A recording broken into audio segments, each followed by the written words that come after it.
지난 주일은 저희가 부활주일로 맞이했는데요. 여러분 부활주일 특별히 어떤 마음의 느낌이 있으셨는지 궁금하네요. 참 교회로서는 오랜만에 좀 잔치하는 분위기가 아니었나 그렇게 생각이 되는데 우리 각 그 사역별로 좀 특별한 일들이 있었던 것 같은데, 특별히 자녀교육부가 레저렉션 페스티벌을 하고요. 네. 또 각 부서들마다 뭐 예배도 조금 더 찬양도 이렇게 풍성해지고. 네. 예, 뭐 말씀하시죠. 네, 자녀교육부터 좀 얘기를 해볼까요? 진짜 오랜만에 저희 자녀교육부 아이들이 굉장히 많은 수가 이번 주일에 교회에 나왔었습니다. 그래서 다름이 아니고 이제 부활주일을 저희가 셀러브레이트 하기 위해서 Resurrection Festival이라는 거를 매년 하는데, 올해는 좀 작년 같은 경우는 저희가 다 온라인으로 바꿔서 했었거든요. 그래서 뭐 교육자들이 이렇게 스킷을 준비해서 뭐 아이들의 참여도는 굉장히 낮았었는데, 그러니까 직접 나와서 이렇게 같이 하는 아이들의 참여도는 낮았었는데, 이번에 좀 저희가 조금 코너들을 이렇게 준비해서 야외에서 그림도 그리고 뭐 에그헌트도 하고, 또 중고등부 아이들이 또 열심히 참여를 해줘서 스킷도 같이 찍고 이래갖고요. 굉장히 좀 흥겨운 시간이었습니다. 밖에 데코도 저희가 풍선을 이렇게 많이 해놓고, 그래서 어른들도 들어오면서 그걸 보시니까 이제 되게 흐뭇해 하시고, 나도 여기 껴서 뭐 하면 안 되냐고 이렇게 물어보시기도 하시고, 맛있는 거 주냐고 뭐 물어보시기도 하시고 그랬는데, 굉장히 흥겨운 시간이었고, 또 되게 새로웠던 게, 저희 교회 교인들만 나온 게 아니라, 이제 친구들, 뭐 이렇게 어머니들, 아버님들의 그 친구들 이렇게 부르셔갖고, 다른 아이들도 많이 참석을 했습니다. 외국 아이들도 좀 오고 그래서, 이게 진짜 외국이란 말을 들으니까 새롭네요. 미국 아이들. 네, 제가 아직. 네. 근데 그래서 좀 이게 진짜 우리 교회뿐만 아니라 어쩌면 이 지역의 모두가 좀 되게 필요한 상황인 건가? 이런 생각을 좀 많이 했습니다. 예, 뭐 요새 사회가 굉장히 좀 빨리 오픈을 확 했으면 하는 그런 마음들이 있긴 있죠. 네, 네. 뭐 여전히 좀 조심스러운 면이 없지 않습니다만은. 네. 네. 뭐 얘기 들었더니 그 예배 안 들어오고 밖에 계셨던 어른들도 많았다고. 네. 네, 그 부분은 제가 코멘트를 너무 자세히 하면 안 될 것 같아서. 이름 적어놓지 않으셨어요? 네, 머릿속에만 그냥. 얘기해놓고 죄송하네요. 우리 또 1부, 3부, 뭐 4부 예배까지 네. 찬양이 좀 특별했던 것 같은데? 네, 부활주일 예배가 원래 조금 특별하게 기획하는 부분도 없잖아 있는데, 이번에 전반적으로 뭐 전전날 순환일 성찬 예배부터 해서 그래요, 맞아. 예, 그 부활주일까지 어떠한 진짜 다시 살아나신 주님, 그리고 회복시키시는 하나님, 이런 부분들을 온몸으로 좀 느낄 수 있었던, 특히 예배 가운데 평소처럼 우리가 예배를 드렸지만 그 가운데 중창도 마스크 하면서 정말 어려우셨을 텐데 마스크 하시고 같이 중창도 하시고, 또 특송 순서도 있었고, 또 특별하게 좀 그 찬양팀도 조금 꾸려서 예, 좀 다채롭게 하나님을 찬양했던 그런 시간들이 있었습니다. 네. 4부 예배는 록 콘서트 하는 것 같았어요. 네. 네, 리드 기타도 들어오고. 그랬었죠. 네. 뭐 EM에도 뭐 특성도 있고 너무 좋았습니다. 네, 저희 EM도 프레스 팀이 좀 연습을 해서 준비해서 스페셜 특성을 한 거죠. 네, 했는데 은혜롭고, 또 성도님들도 특별히 방문객이 많이 있으시고요. 맞아요. 예, 좀 게스트들이 좀 많았어요. 네. 함께 찬양할 수 있는 좀 시간이었던 것 같아요. 네. 성도 여러분도 즐거우셨으리라고 생각이 되는데, 아직도 이 설지가 완전히 좀 가라앉지 않은 상태라서 이번 4월을 좀 잘 보내야 될 것 같습니다. 우리 기도하면서 특별히 어려움 없도록 기도하면서 잘 보냈으면 좋겠고, 아마도 전체가 거의 다 이 백신을 하게 되는 한 5월 뭐 한 하반기 정도 가면 분위기가 더 많이 바뀌지 않을까 그런 기대감을 좀 갖고 있는데요. 여러분 건강하게 잘 지내셨으면 좋겠습니다. 네. 예. 저희가 오늘은 좀 출애굽기 얘기를 좀 하려고요. 예, 우리가 그 매일 성경 그 순서대로 가다가 좀 새로운 책에 그 출발을 할 때 저희가 보통 이제 주빌리 위클리에서 한번 다루고 넘어가는데, 사실 오늘부터 출애굽기가 시작됐죠. 네네. 예, 여기 오늘은 지금 수요일입니다. 네. 그렇죠. 예, 그래서 오늘부터 출애굽기가 시작이 돼서 굉장히 빠른 속도로 지금 스토리가 진행이 되고 있는데, 출애굽기 뭐 하면 모세죠. 모세 출애굽 사건, 뭐 홍해가 갈라지는 것 등등 해서 그 출애굽기가 가지고 있는 그 엄청난 다이나믹스가 있는 것 같은데, 네.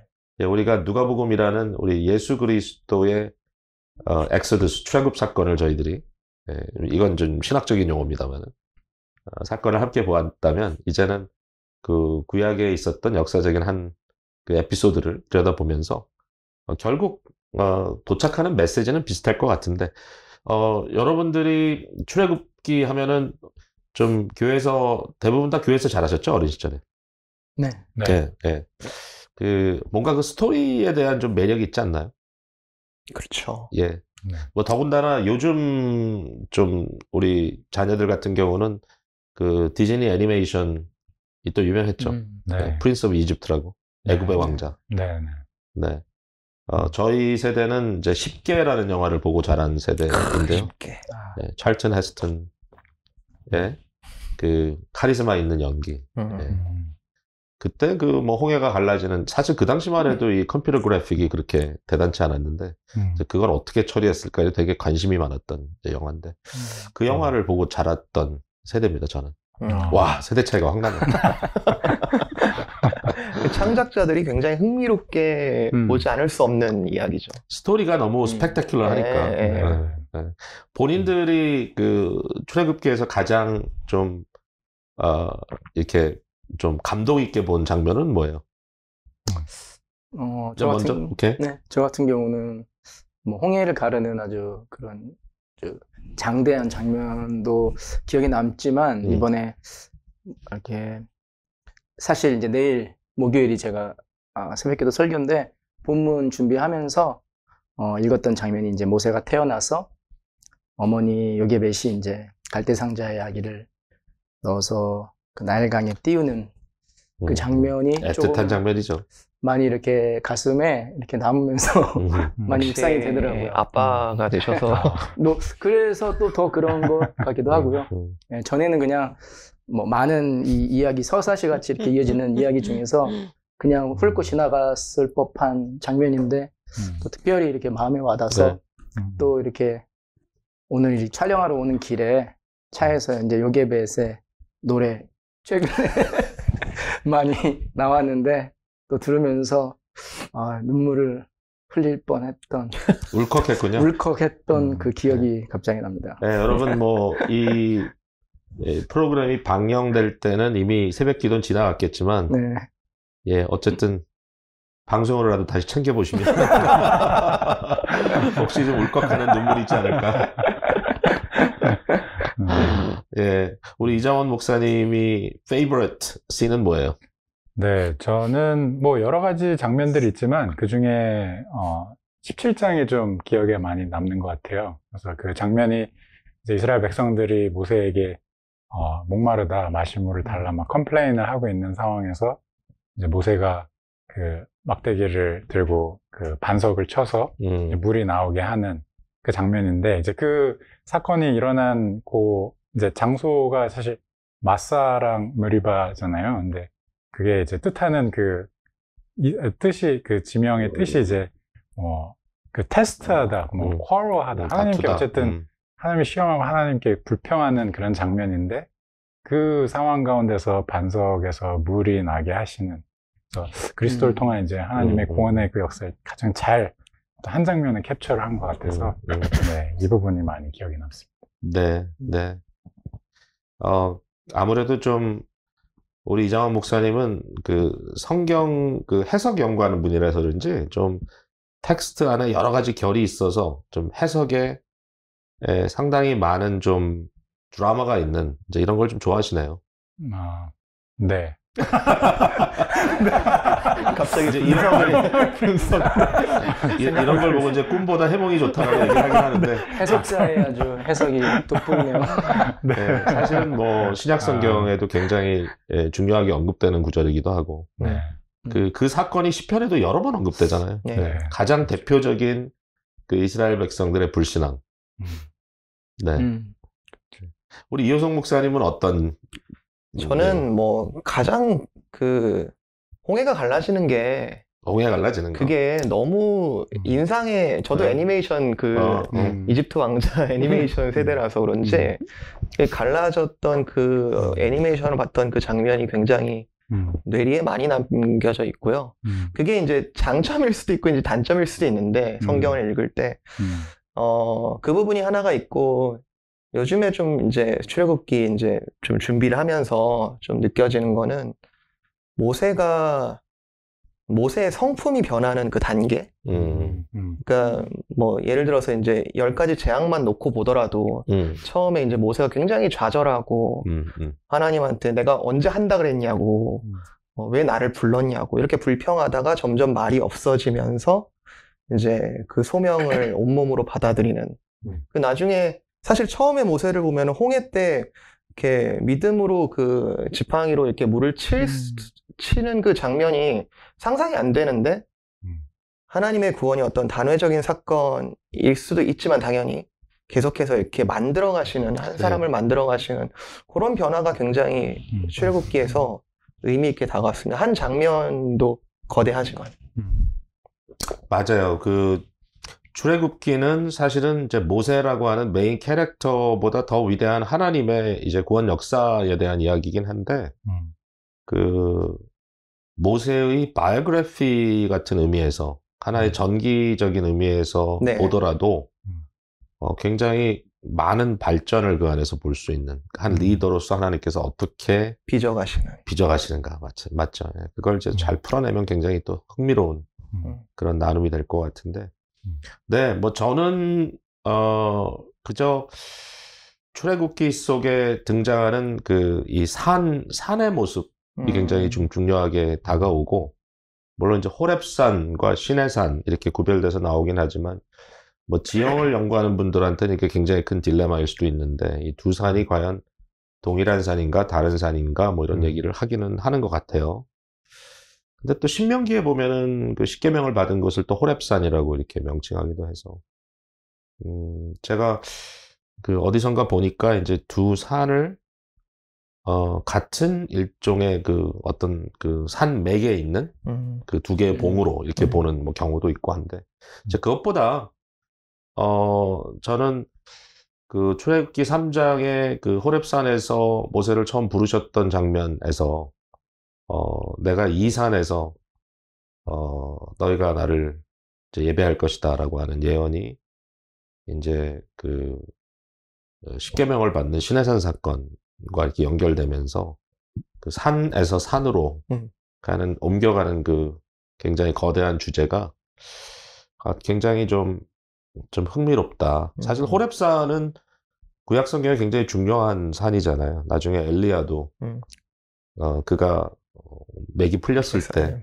마지막 이제 호렙산 여호와의 산에서 하나님의 음성을 다시 듣고 사명을 회복하는데 결국 그 의미가 뭔가라고 했을 때 뭐 여러 가지 또 이제 갈라디아서라든지 산에 대한 해석이 나오는데 어쨌든 이 출애굽기 안에 이 이미지가 굉장히 강한 것 같아요. 네.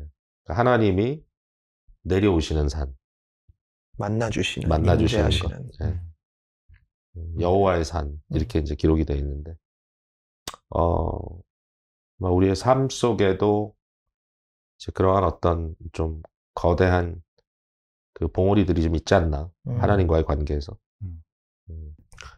우리가 출애굽기를 생각해 보면 사실 이게 지금으로부터 따지면 한 뭐 3,500여 년 전 얘기잖아요.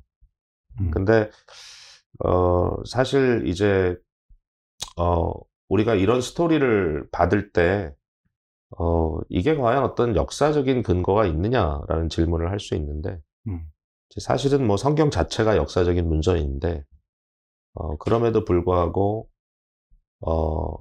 그냥 무작정 역사성을 부인하려고 하는 사람들도 있기 때문에 이제 그 문제에 대해서 우리가 어떻게 생각하면 좋겠는지 우리 이장원 목사님 한번 연구하신 대로 좀 말씀을 해주시죠. 네.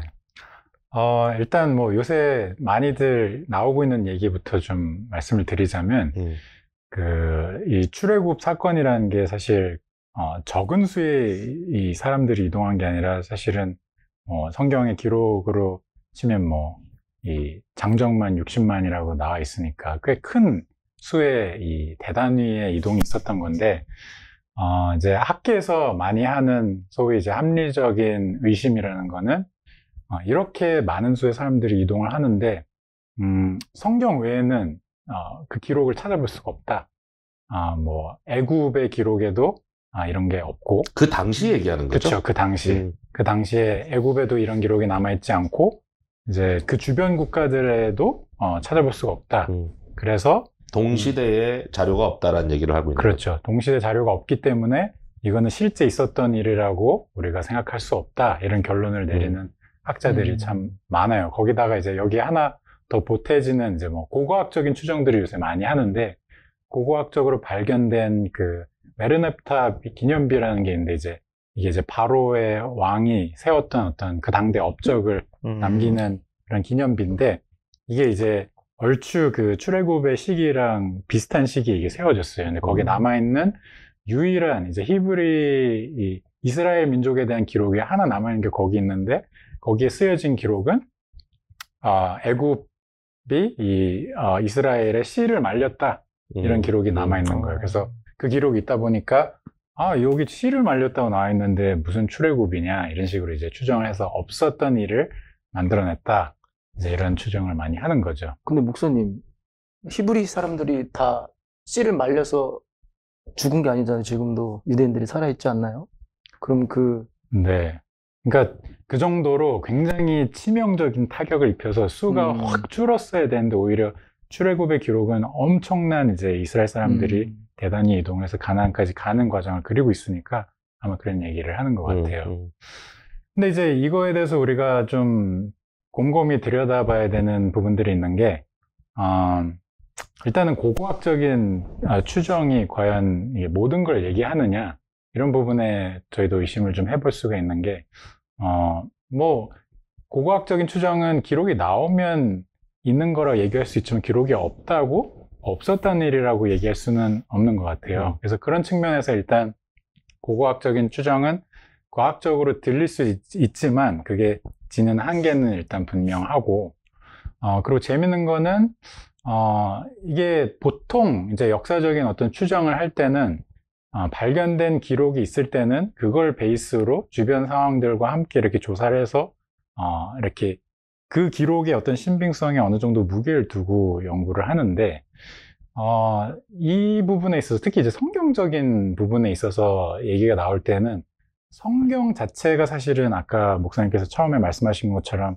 성경 자체가 굉장한 역사적인 기록인데 많은 학자들이 그거는 일단은 제껴놓고 이거는 우리가 트러스트할 수 없다고 그냥 아예 전제를 해놓고 다른 유물이나 역사적인 기록을 다 찾아봤을 때 이게 백업을 안 해주면 이거는 거짓이다 이렇게 접근하고 있는 거죠. 근데 저희는 많이 들으니까 그런가 보다 할 수도 있는데 사실 일반적으로 역사적인 추정을 어떻게 하는가를 저희들이 살펴볼 때는 거꾸로 된 거거든요. 그렇죠. 네. 그래서 그런 측면에서 과연 이렇게 나오는 고고학적인 추정이나 어떤 그런 얘기들이 실제로 타당한가 하면 그거는 그렇지 않다라고 저희들이 볼 수 있을 것 같아요. 고고학 얘기를 하셨으니까 사실은 우리가 아는 대로 성경을 불신하는 류의 고고학자도 있고, 그렇죠. 또 이제 성경의 그 역사성을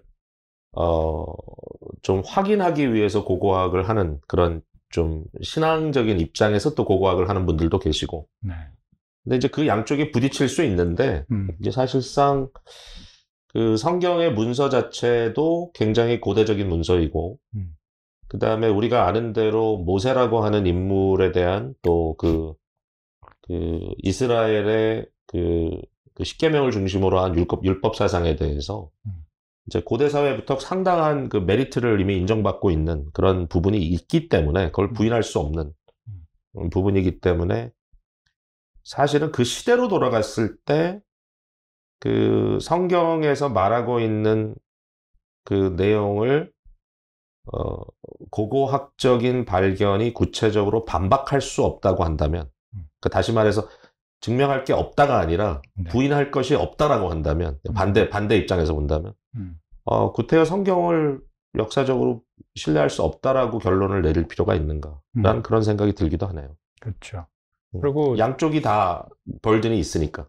네네, 맞습니다. 그러니까 burden of proof라는 말을 우리가 쓰는데, 아까 그 역사 자료를 이야기할 때 일단 역사의 기록이 있으면 그 기록을 전제로 하고 주의를 보는 거지. 그렇죠. 이미 그게 있는데 주의를 보고 없으면 이게 아니다라고 얘기할 수 없는 거니까. 네. 그 소위 말하는 그 burden of proof, 그러니까 이것을 증명해내야 될 짐이 성경 측에 있는 게 아니라 반대 측에 있는 것 같다는 생각이 드네요. 네네.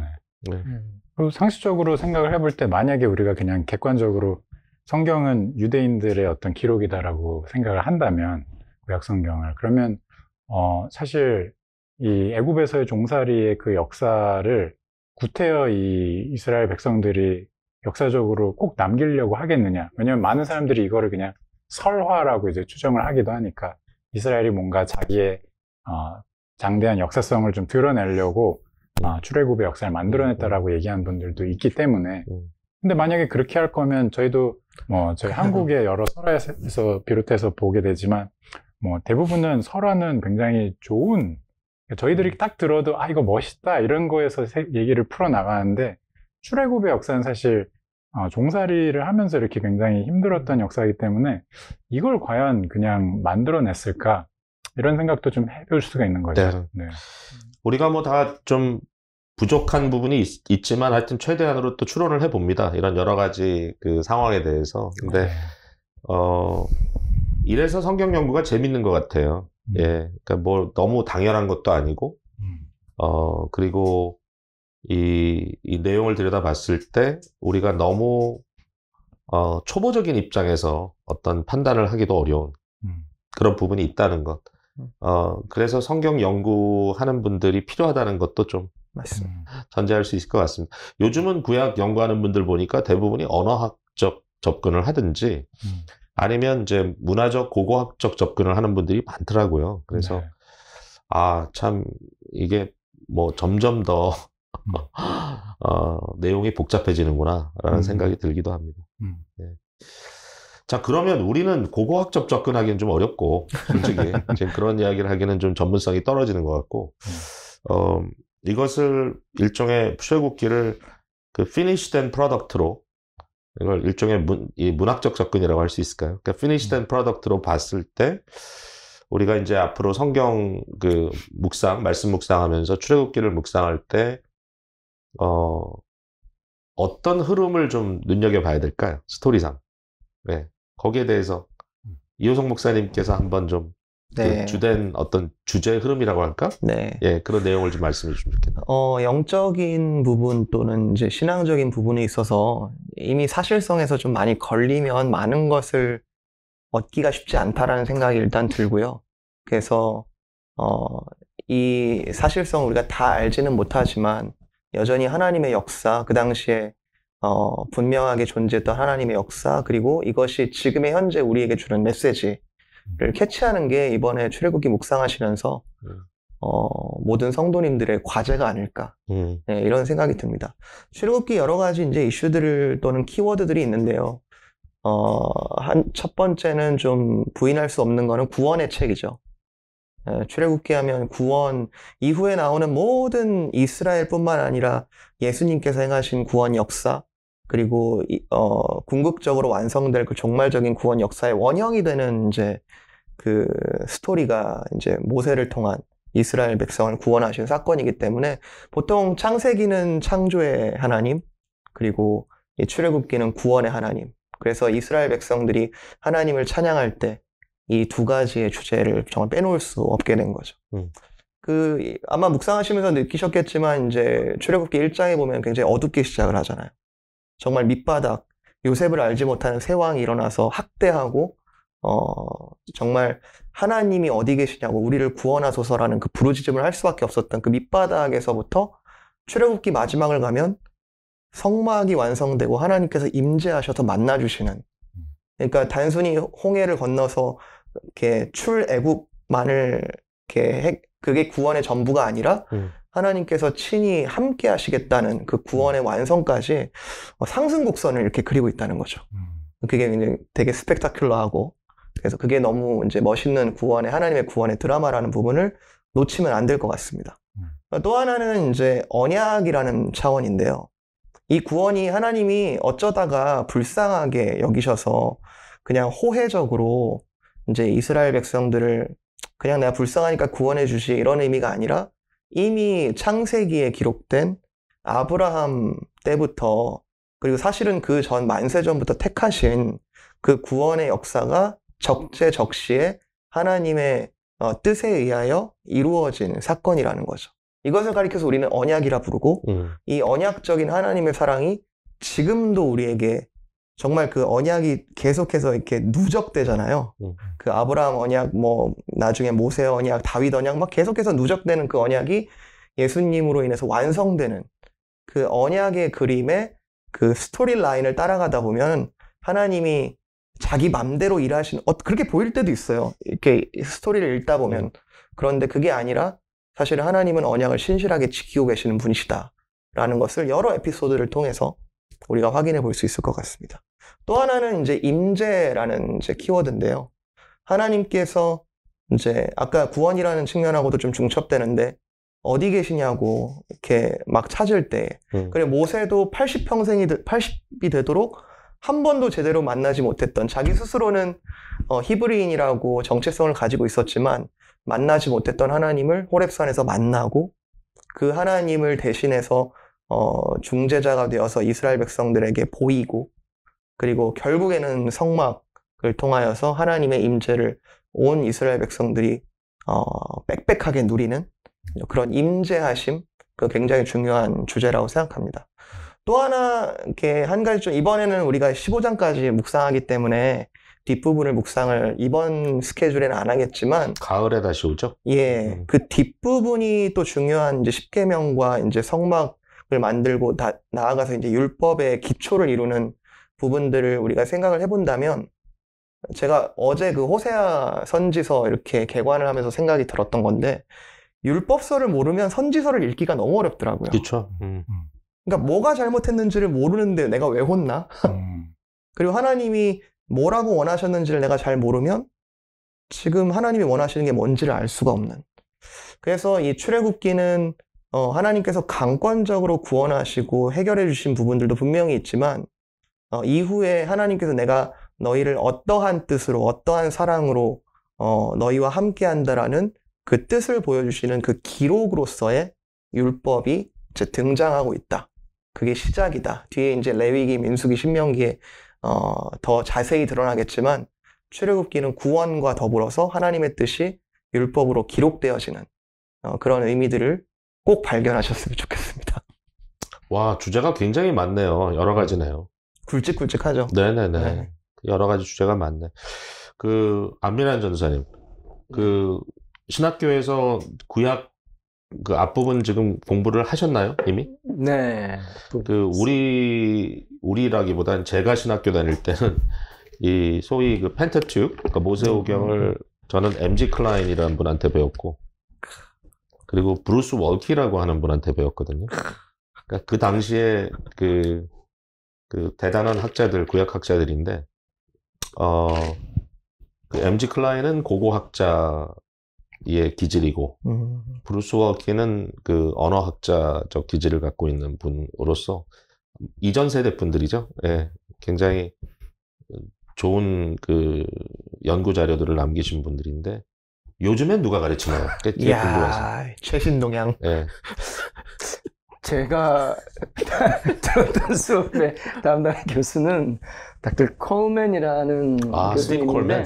아주 젊은 신진학자네. 예, 굉장히 제가 개인적으로 알기에는 저희랑 연배가 비슷한 걸로 알고 있는데, 뭐 어찌됐건 굉장히 젊은 학자예요. 스틴 콜맨이 맞습니다. 아마 네. 40대 초반일 겁니다. 그래서 그냥 뭐 개인적으로는 목사님께서 이렇게 배우셨던 학자들만큼 유명한지는 모르겠어요. 그래도 콜맨은 언어학자죠.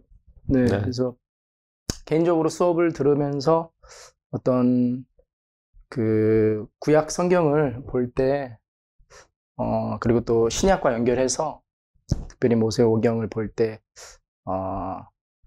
목회자로서 이 하나님 말씀, 특별히 모세오경을 어떻게 바라보고, 이것이 아까 이호성 목사님께서 말씀 이제 해주신 것들 제가 들을 때 드는 생각은, 예수님의 이야기인가? 이렇게 예수님의 원형의 이야기로 이렇게 이미 모세오경에 하나님께서 기록을 해주셨는데, 그것들을 이제 구약과 신약을 함께 이렇게 바라볼 수 있는 그런 좀 눈을 키우고 또 그렇게 배울 수 있는 것 같아서 좋은 시간이었던 것 같아요. 네, 네. 우리 성도님들께서는 사실은 이제 저희들을 통해서 이 말씀을 배우시잖아요. 네. 그러니까 이제 이게 굉장히 어려운 책임감이 갑자기. 책임감인 것 같아요. 그래서 사실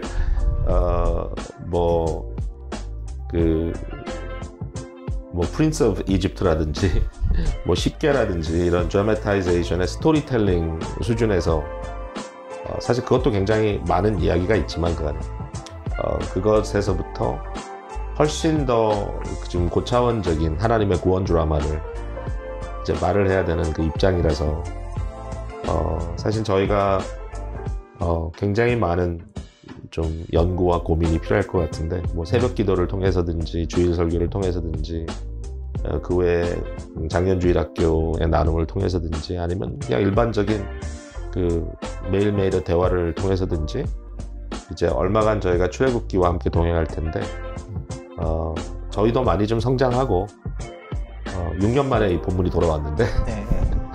또 우리 교우님들도 이 구약의 그 율법서라고 할 수 있지만 또 역사적인 이런 여러 가지 기술이 되어 있는 굉장히 판타스틱한 스토리로 가득 차 있는 이 출애굽기를 함께 읽어가시면서 굉장히 큰 유익이 되셨으면 좋겠습니다. 제가 오늘 조금 아차 싶은 게 이번 주에 작년 주일학교를 시작하는데 출애굽기 인트로덕션을 하려고 했거든요. 네네. 그냥 이 영상을 보시면 되겠다 싶어요. 어떡하지 지금 굉장히 뭘 더 해야 되지 이런 생각이 지금 네. 복잡해졌습니다. 뭐 더 들으셔도 되죠. 예. 예. 어쨌든 오늘 수고 많으셨고요. 어려운 주제를 또 풀어나가시느라고 다들 고생이 많으셨습니다만은 이게 우리 잡이니까. 네. 여러분 또 한 주간 주님 은혜 가운데 평안하시길 바라고요. 다음 주에 뵐 때는 더 좋은 이야기 함께 나눌 수 있게 되기를 바랍니다. 감사합니다. 감사합니다. 감사합니다.